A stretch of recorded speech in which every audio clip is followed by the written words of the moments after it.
I would love to have conversations with different people, different brands, different companies, and would love to hear what are they doing. What is the market currently looking like in different countries? I got great ideas when I am outside having fun, having something to eat, exercising, running, or doing something crazy. Literally, that means not at home. And when I am at home or at workplace, normally, sometimes I would just get stuck. When I just have fun, take a break, pause, and then came back, and I suddenly had that moment where a lot of great ideas and inspirations just literally unfold. Yesterday, I came back from the Korean fried chicken place where I enjoyed the Korean fried chicken that I am craving for so long. There is that great idea, that moment hit me so strong that I would love to start a project. I might call overseas interview project. I literally want to explore opportunities in searching for a job, collaboration opportunities, partnerships outside the country, which is the UK, which is literally where I'm from and where I'm based at.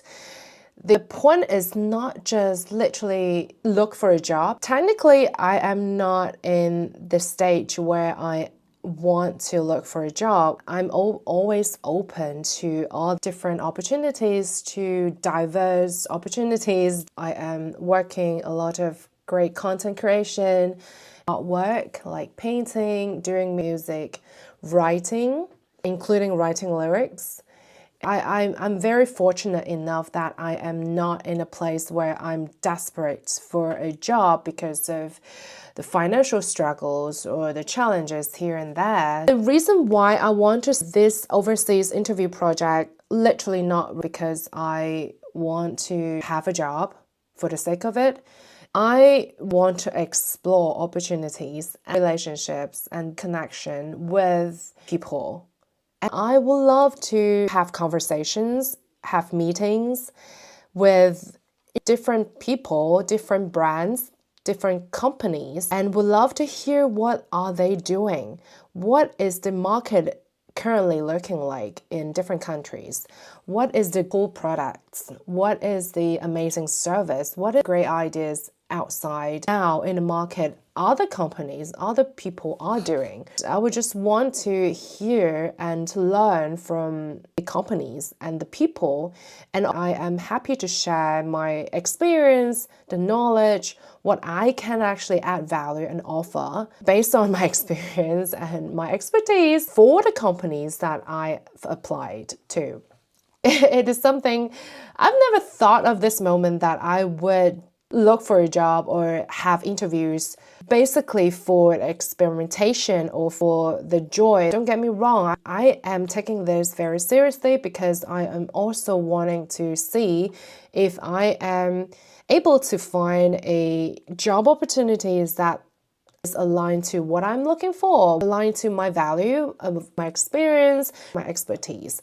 I'm lucky enough that I am not in that desperate mode where I definitely need a job, but I would love to really be open enough to opportunities, not necessarily like fancy opportunities, but it's just the opportunities to have conversations, to be able to learn from people, companies, cool products, and to build connections. I don't really care too much about the results only. If you are more open to enjoy the process, to enjoy the journey of building relationships, learning about the products, technology, people's experience, companies, learning history, cultures, etc. To be more open in this journey, you will definitely learn a lot more than just being able to see that one single KPI or results or even job offer. What I now want to experience is the experience itself rather than a fixed outcome, aka a job offer.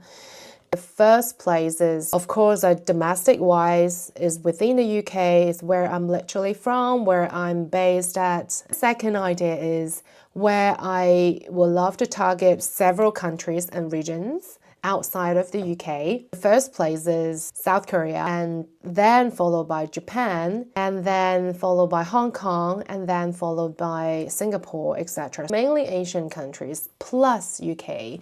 The reason why I would love to do this is because of my multicultural background, because I've grown up and worked and lived across this multiple Asian countries. One of the biggest reasons why I chose Korea is also because I used to work and live there. Now I am in Europe.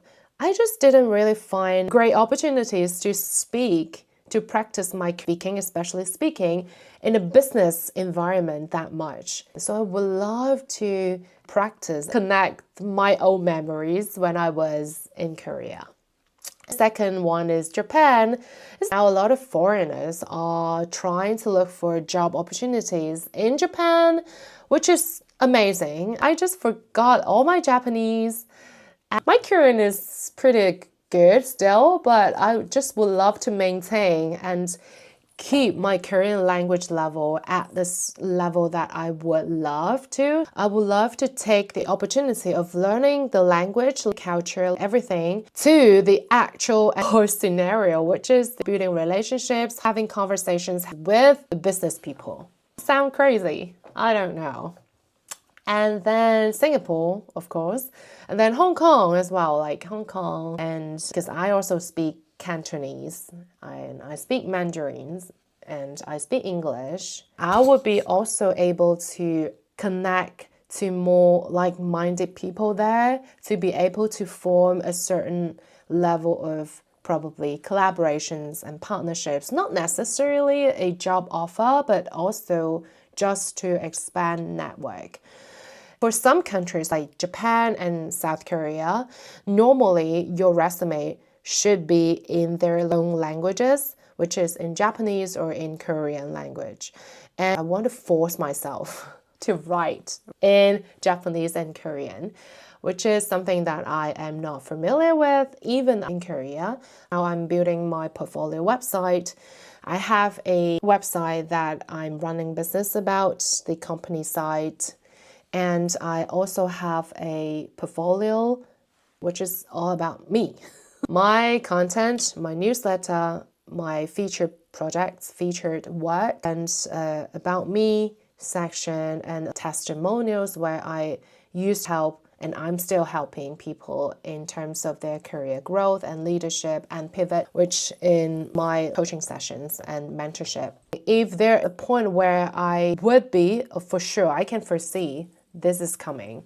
If there is a moment when I would be pushed for some assignment or presentations that really have to be done in a tight timeline, that I would just consider, you know what, I would just prioritize my well-being, my mental health first, and I would just make sure I am okay enough to do that.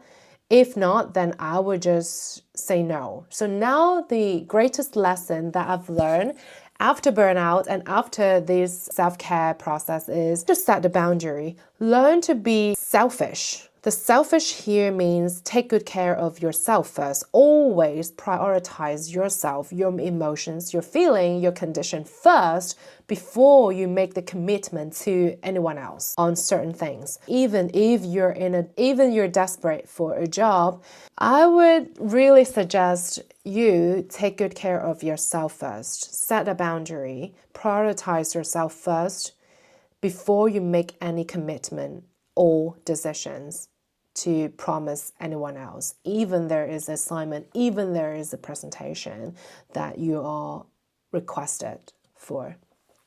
I am also doing other projects as well, like I'm documenting my art, how I actually work on more creative works, which is something that I would love to continue to. Then the second thing is I would love to do more interviews. Not that job search interview, but with other guests in my network, in my circle, the people that I respect and love, to really hear their stories, their growth journey, their struggles, their challenges, their learnings, hopefully to give you inspirations to overcome the challenge in the challenges. I have zero expectation. The only expectation is for myself to truly enjoy the process of this project, to enjoy the editing, shooting, the sharing, to enjoy all the stuff that I would love to share with you guys. Again, this is my personal perspective. And if you're really looking for a job and really for an offer, there's nothing wrong with that. And also good luck to your job search. Good luck to your career as well. It's quite, can you believe it's almost like 7 o'clock? I've actually got some snacks from Korea and Japan. This is my favorite. 361. Nice table BBQ, Korean fried chicken. Oh, nice. So they have the chicken wings. My favorite, I think, is pan, which means half. When I was in Korea, I used to order half fried and half yum, which is with the sauce. 내가 한국에 있었을 때 진짜 많이. Usually we mix with soju. We call it So-Mak. Pan, fried chicken. Half is the pure fried chicken and half is with the sauce. We call it 양념.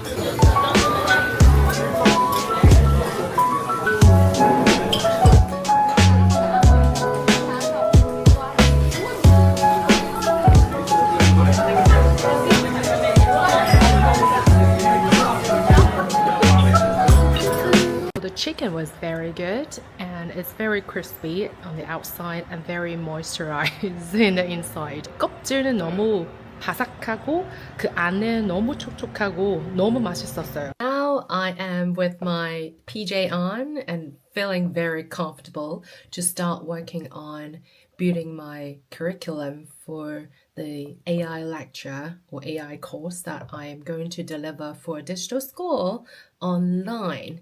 So yeah, it's very last minute. I'm just trying to force myself to really complete the update by today. and then I will really start working on research what job search platforms and also start to continue with my portfolio update. I am now at a point where I find that with the AI features, AI editing tools, it's just saving so much more time. I'll show you guys future how I actually utilized the AI to really save me hours on editing, on automation, enhancing editing in creative direction, marketing in terms of content creation, and hopefully can really help you guys also save your hours and then use those hours to exercise, to rest, to have fun with your family and friends, and also use those hours to upscale and to learn the stuff you would love to learn. When serving opportunities in terms of jobs or collaborations or partnerships, normally I will assess 3 things. The very first thing is, what are the advantages that I am having currently? My experience, my expertise, my charisma, my personality, everything counts.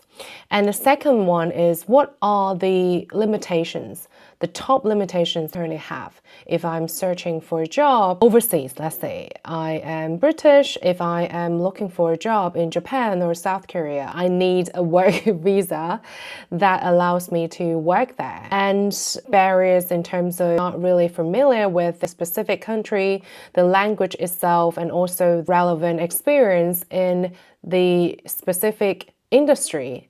So assess and list out all your limitations that you can think at this moment and your advantages, including yourself as a person, not just like the work skills and experience, but also you as a person as a whole, in terms of limitations, in terms of the advantages. And the third thing is, I would assess resources that I need, not just about money. More importantly is the cost that I invest from a time energy and all resources that I invested.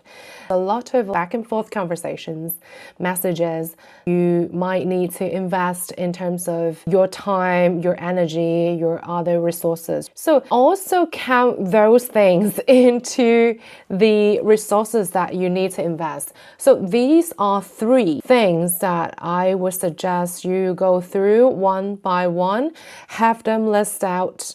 Even you're looking for a job, even you're working on several collaborations at one time, right? Ask myself questions again and again to see where I'm at, what I'm okay with, what I am not okay with. So yeah, those are very important.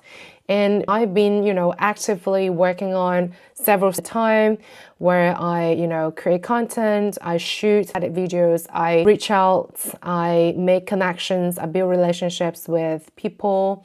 And I do have, projects across technology works and across, building my portfolio and coaching and mentoring, some projects that I'm working on there, and also traveling. So yeah, travel takes up so much, especially long haul flights. It took me some time to really myself back throughout the trips between Asian countries, Europe, back and forth. I've been flying over Taiwan and here and there. So it's really draining energy, to be honest. And yeah, so really knowing where you're at, what you're okay with, and what you are not okay with, it's extremely important. I'm going to share the next steps with you guys.